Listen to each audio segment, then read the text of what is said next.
Bienvenidos a nuestro servicio en línea de este domingo 19 de junio del 2022. Como todos los domingos a las 9 de la mañana hora de Guatemala, presentamos a ustedes un servicio en línea que tiene dos segmentos, un segmento de alabanza y uno de meditación en la palabra del Señor. El segmento de alabanza estará dirigido por nuestro hermano amado Juan Carlos Alvarado. Así que le invitamos a cantar con nosotros al Señor, a adorarlo, a bendecir su nombre. Gracias, Juanca, por el tiempo que compartes con nosotros en estos servicios. Que Dios te bendiga y nos unimos contigo para alabar al Señor. Amén.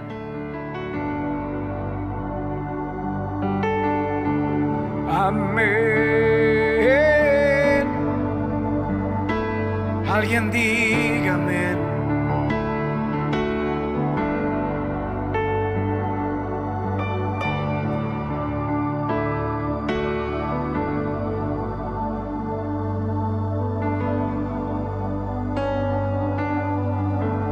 Santo es el Señor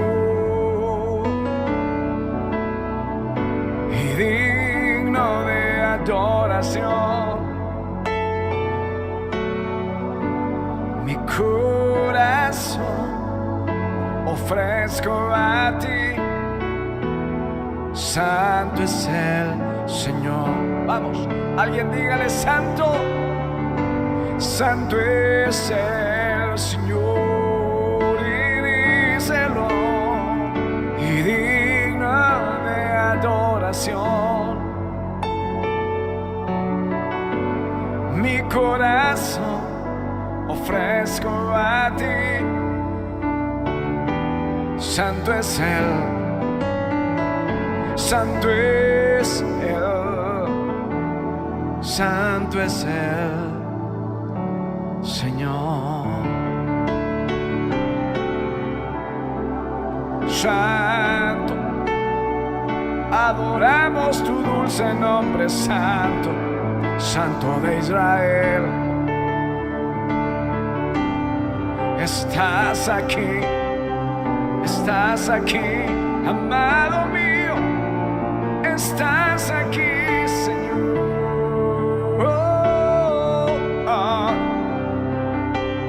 Estás aquí, estás aquí.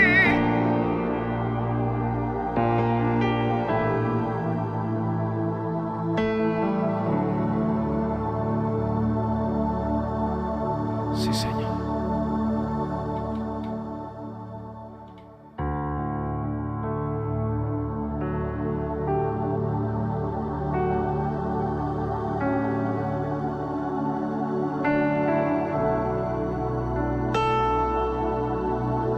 Estás aquí, Señor. Tu presencia en medio de tu pueblo.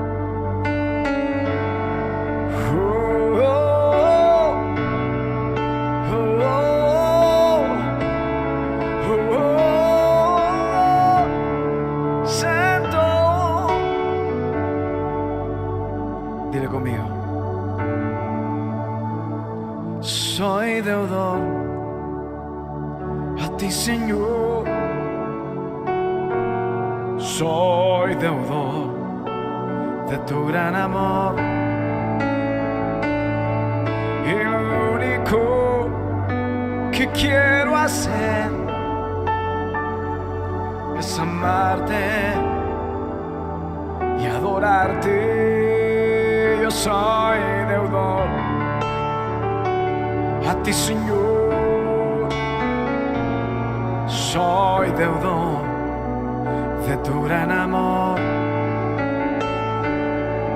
y lo único que puedo hacer es amarte. Dígale: servirte una vez más. Yo soy deudor a ti, Señor.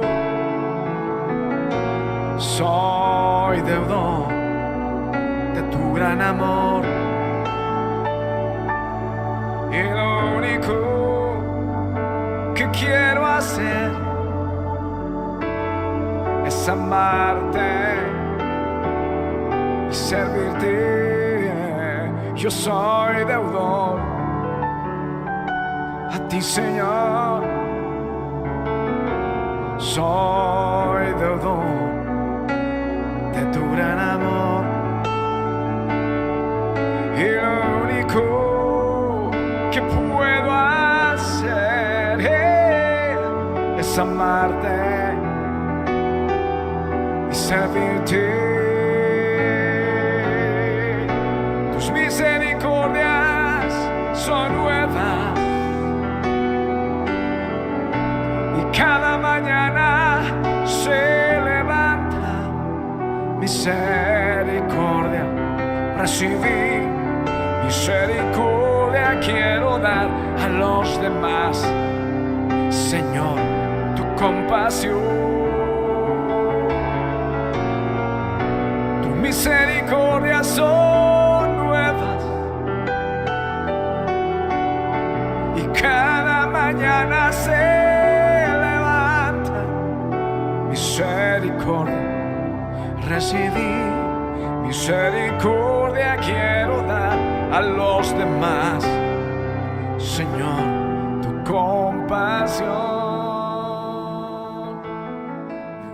Gracias, Juanca. Siempre le damos gracias a Dios por tu vida y le pedimos a Él que te bendiga, igualmente a tu esposa, en el ministerio de servirle, cantando y conduciendo a todos aquellos que lo desean en la adoración y en la alabanza. Vamos a tener nuestra meditación en la palabra del Señor con el tema su rostro brillante. ¿Qué es eso de su rostro brillante? Lo vamos a ver. Leemos para comenzar Éxodo 12:33 y dice así: los egipcios apremiaban al pueblo dándose prisa a echarlos de la tierra porque decían, todos moriremos. Vamos a orar. Padre que estás en el cielo, gracias por tu palabra, tu Torá, que nos has dejado como nuestro alimento, nuestra lámpara, y todo lo que podemos necesitar en este mundo oscuro lo obtenemos a través de tu palabra bendita. Gracias, Señor. Te rogamos que esta historia de la salida de los hijos de Israel de Egipto en el capítulo 12 del Éxodo nos permita llevar una enseñanza apropiada, actualizada a nosotros. Te lo pedimos en el nombre de Jesús. Amén y amén. Muy bien, el Éxodo 12:33 nos habla de la culminación de la lucha entre Faraón y Moisés para que los hijos de Israel salieran. Con la muerte de los primogénitos, los egipcios están más que deseosos de que ellos se vayan de su tierra.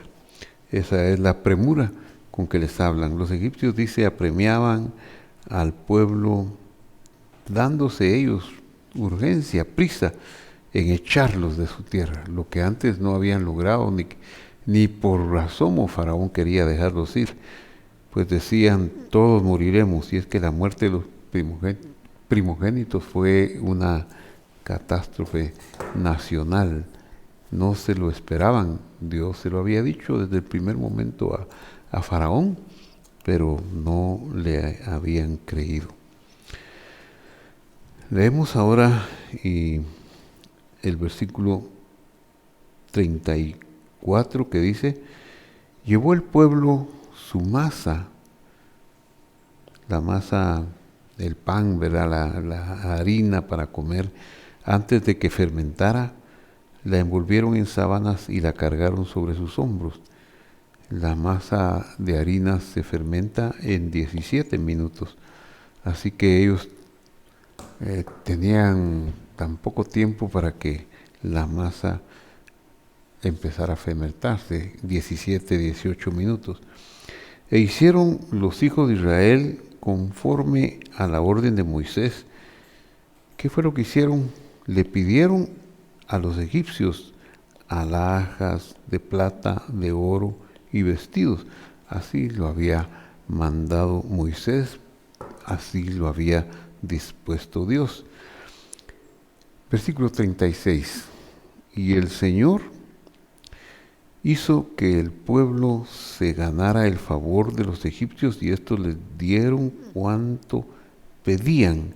Así despojaron a los egipcios. Y en este versículo me voy a detener para analizarlo y explicarlo. El apego del ser humano a los bienes materiales es innato en cualquier cultura, en cualquier país y en cualquier época. No es fácil que alguien esté dispuesto a desprenderse de sus bienes. Al contrario, en el ser humano hay un deseo de acumular especialmente lo que es valioso, como el oro, las alhajas, las ropas finas y todo lo que pueda representar un valor.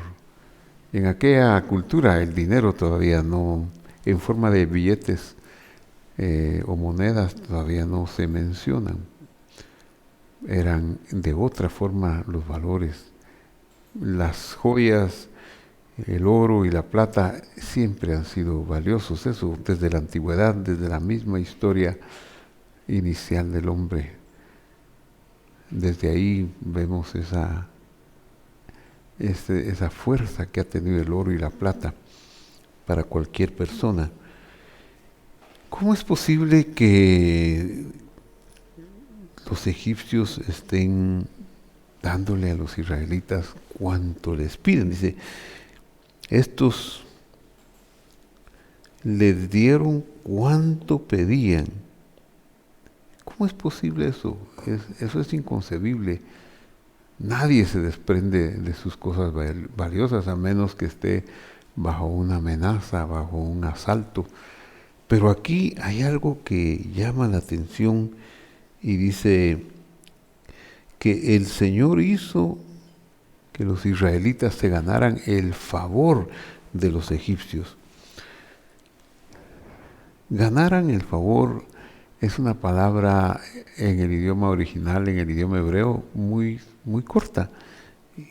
Es una palabra que ni siquiera tiene 3 letras, como suelen suceder con la mayoría de las palabras que su raíz es apenas o es de 3 letras, pero aquí tenemos una palabra que es de 2 letras. Es la palabra gen. Se transcribe así, gen. ¿Qué es gen? Gen se ha traducido aquí que se ganara el favor, pero gen es un atributo de Dios. Es un atributo que se llama gracia y que consiste en que Dios porta o vuelca su favor sobre el receptor sin tomar en cuenta si lo merece o no lo merece. No es por mérito, en otras palabras, es un regalo inmerecido. Pero aquí, ¿en qué forma está ese regalo inmerecido? Ese favor de Dios está en una forma extraordinaria porque está actuando sobre terceras personas. No es una dádiva directa de Dios para los israelitas. Así les hace llover el oro del cielo. Eso no suele suceder, sino que está utilizando a terceras personas que son los egipcios. ¿Cómo es posible que eso sea así? Recordemos que el Señor es el Señor que cuida mucho que sus juicios sean verdaderos. Él es verdadero en sus asuntos. Él es justo en todos sus caminos. No hay ni siquiera una sombrita de incapacidad o de injusticia en Él. Entonces, no les estará aprovechándose de su poder que innegablemente es muy grande, no estará apretando a los egipcios para que, por medio del terror de que murieron los primogénitos, ahora mejor si le da a los israelitas todo lo que pidan en oro, plata, vestidos y cosas valiosas. Recordemos que los israelitas han pasado algunos años de esclavitud. Se calcula que los años de esclavitud fueron 210, pero los años extremos, cuando empezaron a matar a los niños e hicieron tanto daño a los israelitas, también se calcula que fueron 80. Entonces, si ellos, los israelitas, trabajaron para los egipcios como esclavos 210 años, no recibieron sus salarios, no recibieron el honor, el respeto, al contrario, fueron menospreciados, rechazados, esclavizados, desvalorizados, qué sé yo, qué más cosas pudieron haber recibido en aquella sociedad donde la esclavitud era legal y ellos no tenían la fuerza para oponerse. Entonces el Dios de la justicia, el Dios que hace todas las cosas bien, porque Él es justo, dice el Salmo 145, en todos sus caminos y bondadoso con todas sus obras. Entonces hay una injusticia que los egipcios han puesto en marcha en este tiempo en contra de los israelitas. Ahora ya ellos van de salida, Faraón mismo y todos los demás los echan, como vimos en el versículo inicial. Dice, los egipcios apremiaban al pueblo dándole prisa para echarlos, o dándose ellos se daban prisa para echarlos, dice, dándose prisa para echarlos de la tierra. El miedo era tremendamente espectacular. Vamos a morir, murieron los primogénitos, vamos a morir. Dios había mandado que solo los primogénitos, si no le hacían caso, pero ellos se aterrorizan, ¿verdad? Entonces viene el Señor y hace que ellos, los egipcios, tengan el deseo de responderle a los israelitas sí a todo lo que les pidan, sí. Miedo, posiblemente miedo, pero también hay un acto de justicia y vamos a ver cuál es la fuerza divina y cuál es el atributo que hace que esto se equilibre. En el capítulo 6 del libro de Números, versículos 23 en adelante, Dios le dice a Moisés estas palabras: habla a los hijos de Aarón y diles, así bendeciréis a los hijos de Israel. Diréis a ellos, dice. Y entonces dice, Yevarejeja Adonai Beishmereja. Eso quiere decir, el Señor te bendiga y te guarde. Esta es la bendición de los sacerdotes, la bendición hermosa que no tiene condiciones y está dividida en tres partes. La primera es, el Señor te bendiga y te guarde, te multiplique. Bendecir quiere decir te adopte, te multiplique, te haga hijo y te guarde en medio de este mundo hostil y avieso. La segunda bendición dice, Yaer Adonai Panav Eleja Bijuneka. Eso quiere decir, el Señor haga resplandecer su rostro sobre ustedes y les conceda gracia. Esta es la bendición que está aquí, porque la palabra les conceda gracia es la palabra gen. La raíz de la palabra es la misma raíz de la palabra que tenemos aquí, gen. Esta gen, una J, bueno, aquí la hemos escrito, es una Het y una Nun. Estas dos palabras son las que forman la palabra gracia, y de ahí se deriva un atributo tan grande, tan hermoso, Hanun, que el Salmo 145:8 dice, pródigo en gracia, o sea, es generoso al dar su gracia. Y él mismo es el que le ha dicho a Moisés que los sacerdotes deben decir a los hijos de Israel con esta bendición de su gracia, que te conceda gracia, pero para que te conceda gracia hay una cláusula anterior que dice, el Señor haga resplandecer su rostro sobre ti. Por eso es que el tema de esta enseñanza es su rostro brillante. Se refiere al rostro de Dios. Que el rostro de Dios brille sobre ti es un modismo quizá para decir el favor de Dios esté contigo y nadie se te resista. Si tienes ese favor vas a ser un caedor bien y te va a abrir puertas en cualquier parte donde necesites, donde Dios quiera conducirte. Y eso es lo que pasó con los hijos de Israel. El Señor les dio su gen, su gracia. Pero ¿cómo lo hizo? Haciendo resplandecer el rostro de Él. De manera que los egipcios quizás no miraban a los israelitas ahora ya como esclavos que debían oprimir, no los miraban como siervos o no los miraban como enemigos que se estaban huyendo, que ya no iban a tener quien los sirviera, sino que la luz del Señor, la brillantez del rostro del Señor sobre ellos los hizo que se diera un acto de justicia, el acto de los 210 años de trabajo que no habían sido remunerados. Muchas veces nosotros pasamos por circunstancias en la vida donde no somos reconocidos, donde no somos bien remunerados, donde nuestro honor es echado por los suelos, y ya lo digo en forma figurada, o tal vez en un trabajo o en un trabajo en equipo, y siempre vemos que se desequilibran las cosas. Hay quienes son muy aprovechados, se aprovechan de nuestra fuerza laboral o de nuestra capacidad de contribución al equipo y no somos reconocidos.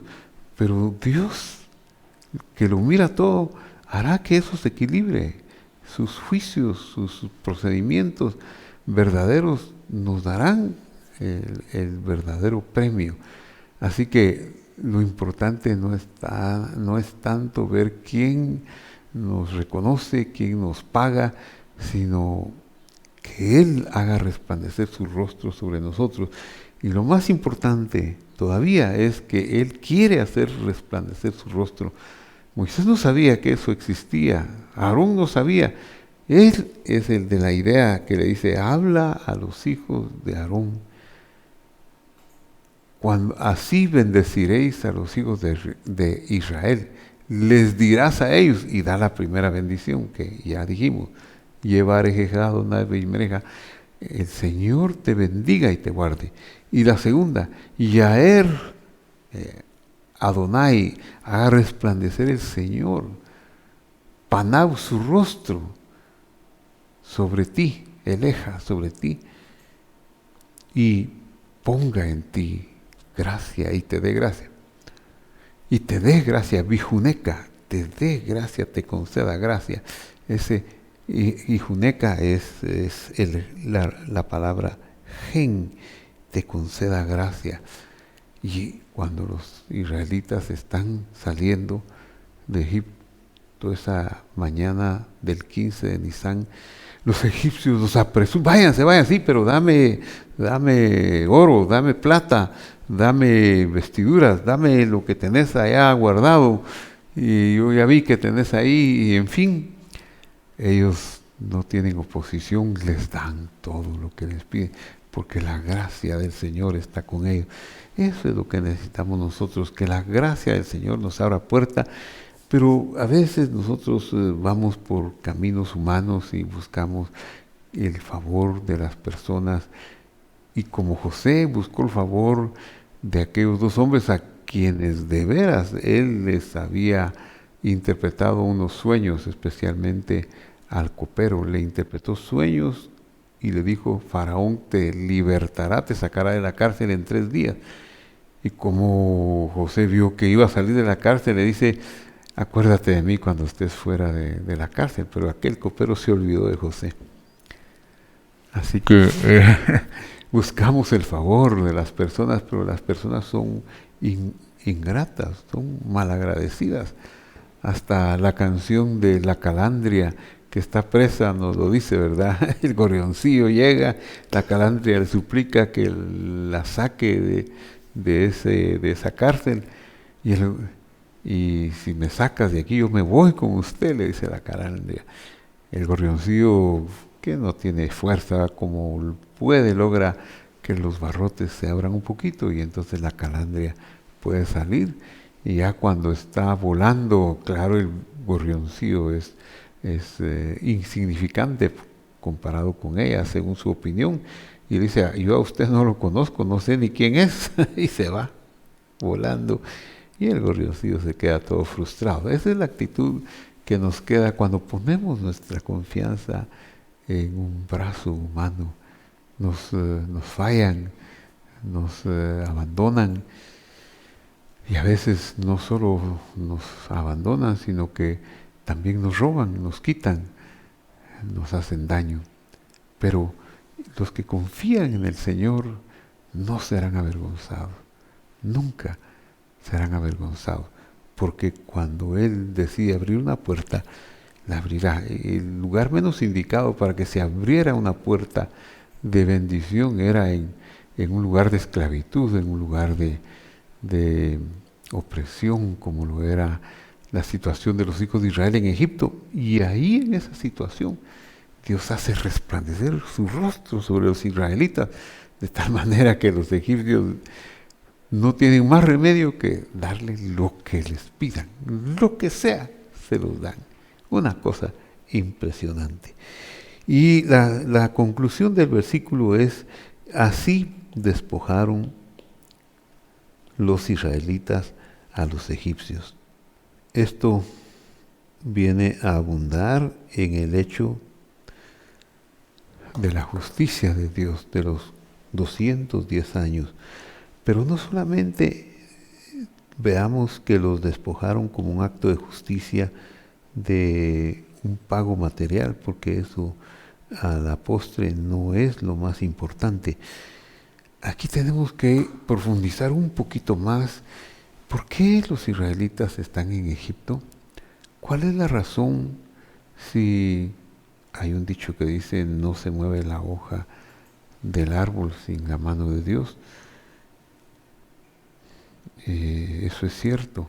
Dios controla todas las cosas, su soberanía general administra todo su universo y lo hace con justicia, con verdad y con piedad también. Así que la llegada de los israelitas a Egipto no fue una casualidad, fue un pacto, una decisión de Dios que le dijo al antepasado de ellos, a Abraham, 430 años antes.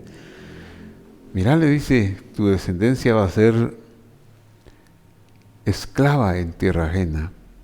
Y aún en ese pacto de Génesis 15, en este testamento que Dios le da a Abraham, le dice, pero yo haré que salgan con grandes riquezas.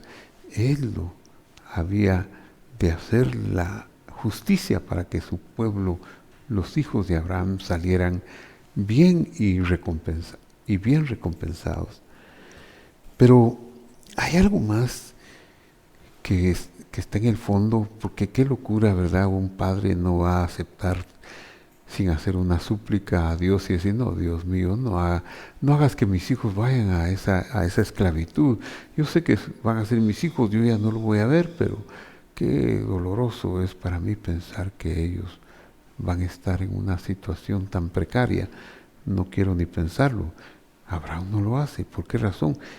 Porque Abraham conocía que había otros motivos para que sus hijos, su descendencia fuera a Egipto.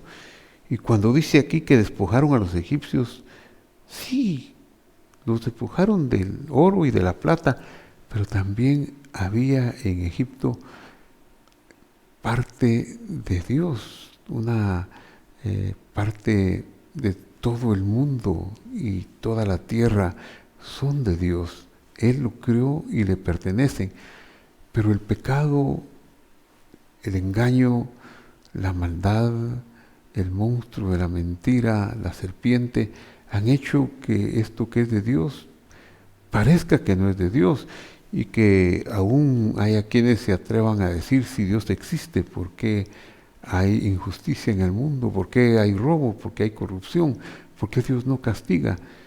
Y es que eso es cierto, Dios existe, y por qué no hay justicia, porque en este momento no es el tiempo de la consumación de la justicia.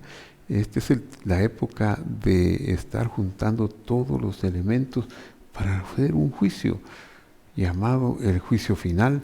Cuando ese juicio sea hecho, entonces Dios va a dejar caer su ira sobre todo lo que es malo y lo que es negativo. Pero mientras tanto, hay cosas en este mundo que están enterradas en Egipto, en la maldad, en la injusticia, y que Dios quiere que sean rescatadas. Ese fue el origen de Adán y Eva en el huerto. Adán y Eva fueron puestos en el huerto, fueron formados por Dios y creados por Dios, traídos a este mundo que Él organizó para que ellos vivieran acá, pero que estaba muy cerca, pegado al mundo del malo, del mal, de la serpiente. Y la misión de Adán y Eva era rescatar de esos escombros, de ese caos que había en la serpiente, lo que era de Dios, lo que era de la divinidad. Claro, no lo lograron, sino que al contrario, ellos quedaron también atrapados en esa maldad, y con ellos quedamos atrapados todos.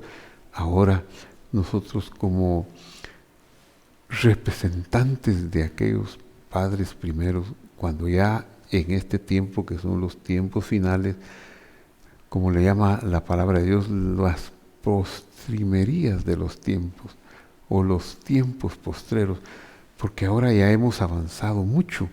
El sacrificio de Dios para poder rescatar y pagar nuestra deuda está hecho, está pagada la deuda.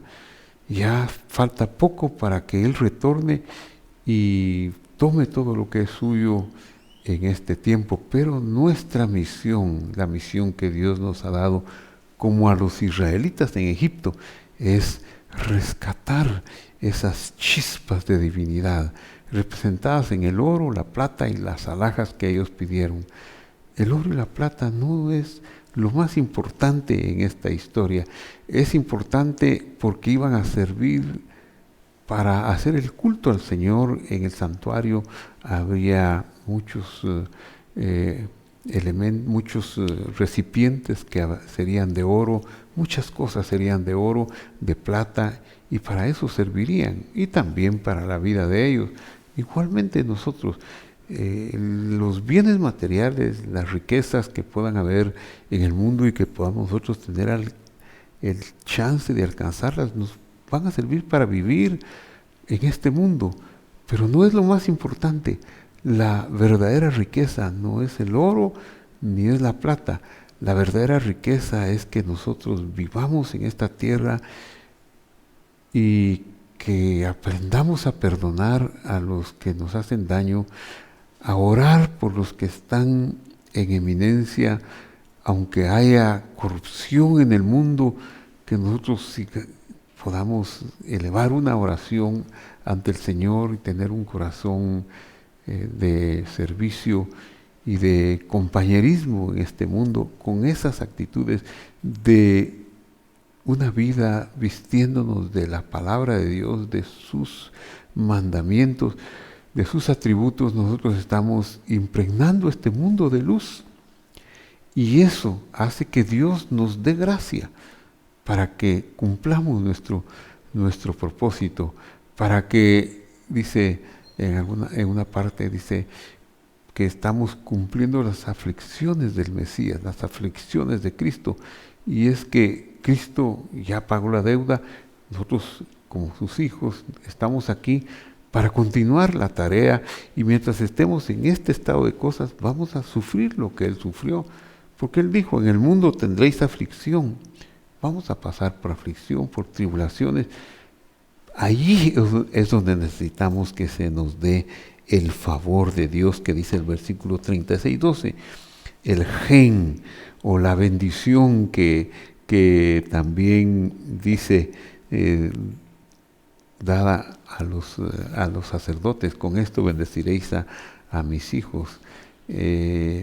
Yaer, Adonai, Paná, Beleja, Vizneca, haga resplandecer el Señor su rostro para que tengan gracia y así poder vivir y así despojar de las cosas que son divinas, pero que están atrapadas en la maldad, en el engaño y en la mentira, y ser ese instrumento de Dios para rescatarlos. Eso es lo más maravilloso. Por eso este versículo 36 es cumbre y es hermoso, nos llena de tanta alegría. Necesitamos pues de ese rostro brillante de Dios para cumplir nuestro propósito en el mundo.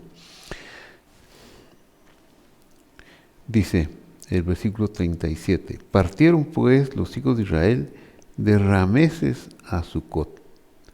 Y aquí hay otros puntos que necesitamos analizar. Entre Rameses y Sucot habría unos 120 kilómetros. Y los que estaban viajando eran unos 600,000 hombres de a pie, sin contar los niños, sin contar las mujeres. Si pensamos que habían hermanos de esos hombres que son de 20 años para arriba, de esos 600,000, podemos decir que había 600,000 niños, y es una cifra muy conservadora.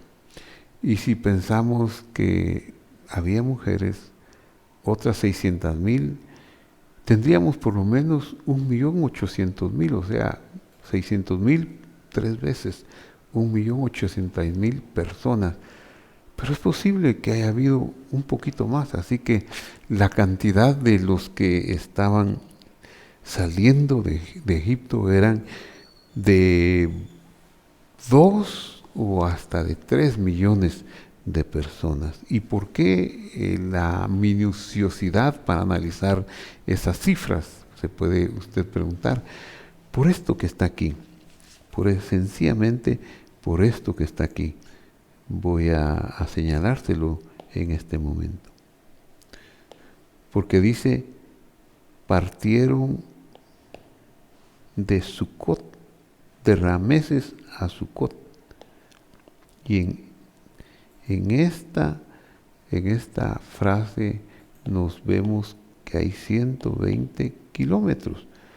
¿Cómo es posible salir en un día con 2 millones de personas? Nuestra ciudad donde vivimos, el área metropolitana, alcanza varios millones de personas. Más de 2 millones de personas, pero supongamos que solo vamos a pensar en 2 millones. 2 millones están distribuidos en mucho espacio, mucho terreno. ¿Cómo juntarlos a todos? Ni siquiera con las capacidades logísticas de un ejército moderno se puede mover fácilmente 2 millones de personas en un día. Pero en aquel tiempo de esclavitud, lo lograron. Y es que entonces tuvo que haber ahí un milagro. Y vamos a ver cómo es que entendemos que aquí hubo un milagro. Versículo 39. Cocieron tortas sin levadura de la masa que habían sacado. De Egipto pues no había leudado. Dijimos que leímos esto al principio de nuestra enseñanza de hoy, que sacaron, vamos a repetir la lectura, versículo 34, el pueblo llevó su masa antes que fermentara. Y dijimos que son 18 minutos. Pues si somos exagerados, pongámosle 17 minutos. Después de que la masa toma contacto con el agua, para que ya haya una fermentación en la harina de trigo y de las especies que son similares al trigo. Así que cuando vemos aquí en este versículo 38, 39, cocieron tortas sin levadura de la masa que habían sacado de Egipto, pues no había leudado, porque al echarlos fuera los egipcios no habían tenido tiempo para prepararse comida. Eso significa que el milagro es portentoso, portentoso. En Éxodo 19, primeros versículos dice, Dios te ha conducido en alas de águila. Es una forma muy reveladora para decir el milagro que ocurrió. ¿Cómo lo hizo? No lo sé cómo lo hizo, pero seguramente los israelitas salieron, tenían ganados, tenían propiedades, tenían bienes, y de repente se sintieron transportados a 120 kilómetros, así como lo sabemos el día 15 de Nisan. Ahí fue el milagro tan grande que se dio, tan hermoso. Es que si Dios por nosotros, ¿quién contra nosotros? Lo que necesitamos es estar en paz con el Señor. Lo que necesitamos es conocer su propósito, conocerlo a Él y saber que Él es nuestro Dios, que Él nos ama, que Él ha pagado nuestra deuda de reconciliación. Y si Él ha pagado nuestra deuda de reconciliación, ¿cómo no nos dará todas las cosas con Él? No vamos a pasar hambre, no vamos a tener carencias de ninguna naturaleza. Sí, vamos a tener aflicciones, vamos a tener enfermedades. Algunos de nuestros seres queridos van a morir antes que nosotros, no todos, pero algunos sí. Vamos a llorarlos, pero Él va a estar con nosotros para darnos su consuelo, para brindarnos su protección, y todo lo va a hacer porque es su deseo. Dios le dice a Moisés, habla a Aarón y a sus hijos y diles, así bendeciréis, así adoptaréis, así crearéis en los hijos de Israel un ambiente de seguridad.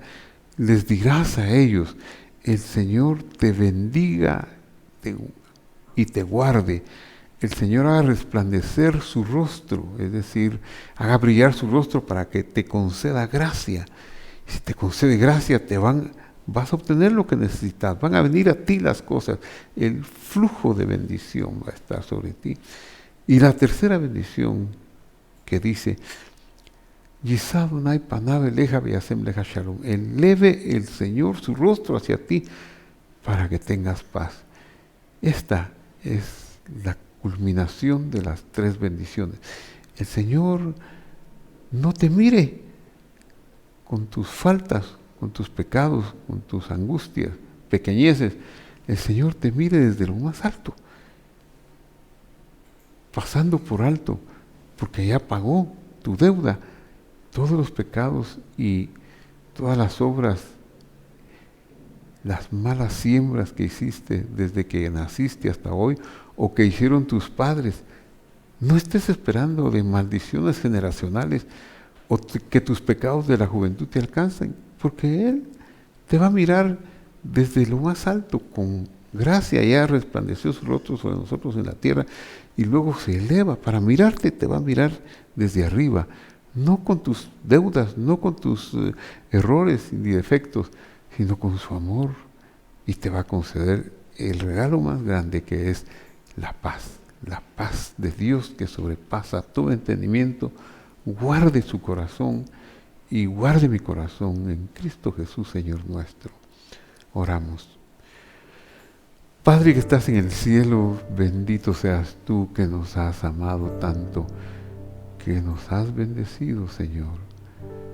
Tú ya nos bendijiste con toda bendición en los lugares celestiales.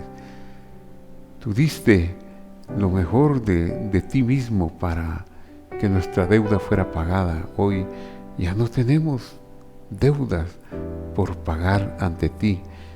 Solamente tenemos el trecho que nos hace falta de vivir mientras tú consumas todas las cosas, y queremos hacerlo agradándote. Y por eso estudiamos tu palabra, para que nos revistas de ella, de esa luz que hay en ella, para que podamos iluminar nuestro camino y cumplir nuestro propósito y llevar buenas nuevas por donde quiera que vayamos.